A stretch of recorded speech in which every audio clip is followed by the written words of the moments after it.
सर्वप्रथम सगळ्या पत्रकारांचं खूप खूप स्वागत. आणि परत आपण भेटतो माझ्या नॉमिनेशनच्या विषयावरती. आता आजचं भेटणं जे आहे बेसिकली आहे ती माझ्याकडे आज माझ्या कोर्टाची ऑर्डर आलेली आहे, म्हणून मी सगळ्यांना तुम्हाला बोलून घेतलं आहे. आणि तुमच्या कानावरतून आणि तुमच्या माध्यमातून ही गोष्ट सगळ्या समाजामध्ये आणि सगळ्या लोकांमध्ये गेली पाहिजे की इलेक्शन कमिशनच्या कामामध्ये कसा काय घोळ चालतो ते.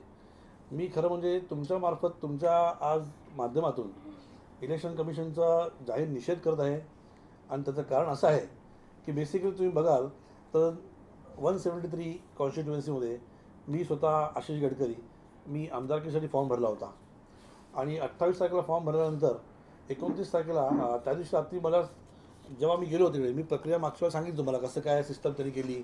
मला बोलवलं, मला बसवला, 8 लोकांनी आधी स्क्रुटनी केली माझ्या फॉर्मची.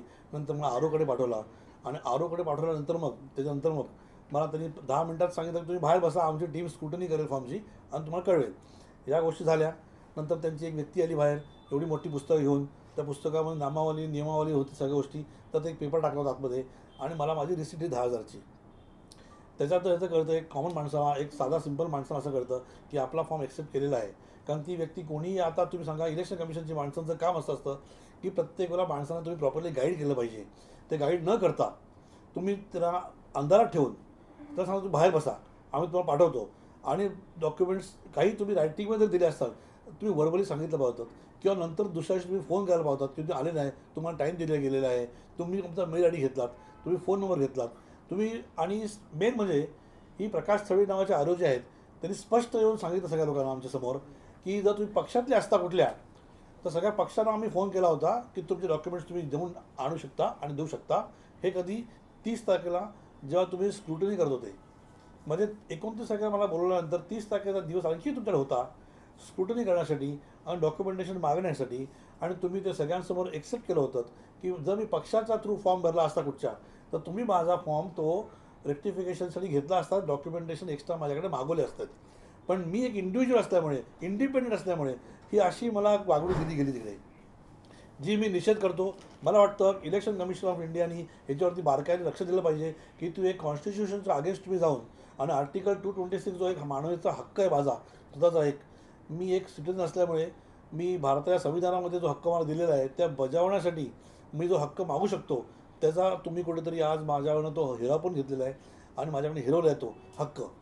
तो हक्क असा किती लोकांचा हिरवला तुम्ही आहे ह्या पण गोष्टीवरती आपल्याला दाद दिली पाहिजे आणि बघितलं पाहिजे की अशा कुठच्या कॉन्स्टिट्यूशनमध्ये प्रत्येक माणसाला या इलेक्शन कमिशनच्या लोकांनी असं इंडिपेंडेंट लोकांना किंवा आणखी कुठच्या लोकांना अशा पद्धतीने बाहेर काढलेलं आहे. ते तुम्ही, मला वाटतं की जी व्यक्ती आज 10 वर्ष काम करते आहे, जी व्यक्ती आज सर्वस्व द्यायला तयार आहे लोकांसाठी, त्या व्यक्तीला तुम्ही अशा पद्धतीने जर बाहेर काढताय तर मला वाटतं तुम्ही कुठेतरी माणसाचा हक्क, कुठेतरी हक्कभंग करताय आणि चांगल्या लोकांना पॉलिटिक्समध्ये येण्यापासून तुम्ही रोखताय.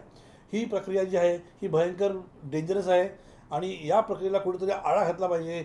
इलेक्शन कमिशन ऑफ इंडिया जी एक इंडिव्हिज्युअल बॉडी आहे, मला वाटतं आहे की त्यांनी परत एकदा स्टडी केला पाहिजे की अशा पद्धतीने तुम्ही लोकांचे हक्क गमावून पक्षाला बेनिफिट करून अशा गोष्टी करू नका.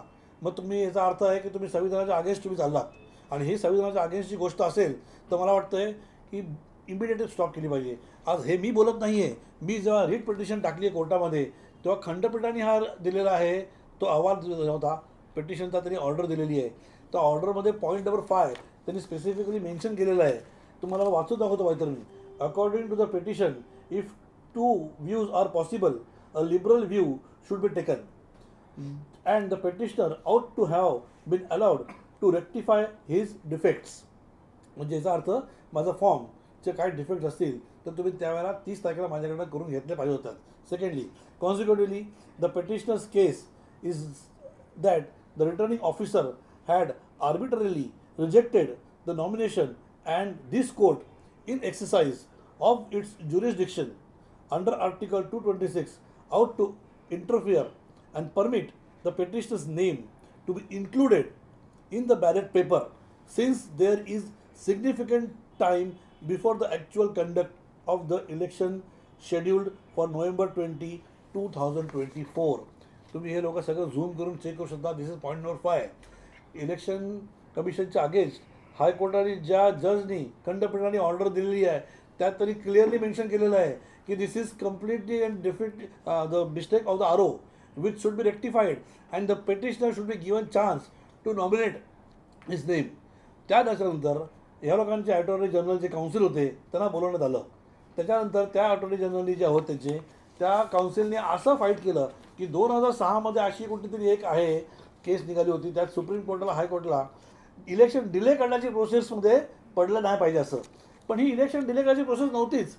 त्यांनी आज फाईट केलेलं आहे. ते बोलले सर तुम्ही आज जरा परमिशन द्याल तर आजूबाजू सिग्निफिकंट टाईम थांबलेला आहे, 14-15 दिवस पेंडिंग होते. पण तरी त्यांच्या काउन्सिलनी असं कन्व्हिन्स केलं जजना की आता बॅलेट पेपर चेंज करू शकत नाही आम्ही.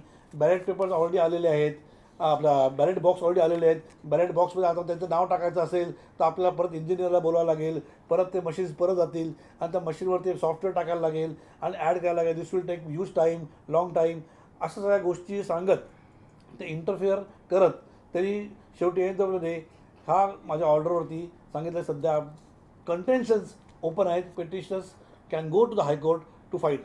पण सध्या इलेक्शन कमिशनचं असं म्हणणं आहे की कमी टाईम असल्यामुळे मी गडकरींना याच्यावरती माझ्या पेटिशनरला चान्स देऊ शकत नाही ते. पण खंडपीठाने क्लिअर ऑर्डर दिली होती की आरोची चुकी आहे आणि माझं नाव ॲड करा. तर मला हे सांगतोय, मला तुम्हाला हे सांगायचं तुमच्या माध्यमातून की जर अशा गोष्टी होतात, तुमचा हक्क तुम्ही घेताय तर त्याचा कोण आज मला भरपाई देणार आहे. मी 10 वर्ष जी आज लोकांची सेवा केली होती, मी भरपाई मागत नाही लगेच त्यामध्ये, की मला असं नाही. पण मला आज आयुष्यातला कितीतरी वेळ जो लोकांमध्ये द्यायचा होता आणि मला आज पोझिशन जी पाहिजे होती इलेक्शनमध्ये लढून, मला तो हक्क मला पाहिजे होता, तो फक्त लोकांसाठी पाहिजे होता. तो मला पर्सनल काही गोष्टी नव्हत्या. मला लोकांच्या एसआरएसाठी चेंबूरला एक आज काळाची गरज होती. 20-20 वर्ष लोक राहतात झोपडपट्टीमध्ये बिचारे, त्यांची कंडिशन बघा. आज प्रदूषण भयंकर हाय रेसवर प्रदूषण आपल्याकडे आहे. मोठ्या मोठ्या कंपन्या आहेत आज कितीतरी गोष्टी ज्या प्रदूषण करत आहेत, त्या गोष्टीवरती मला काहीतरी करायचं.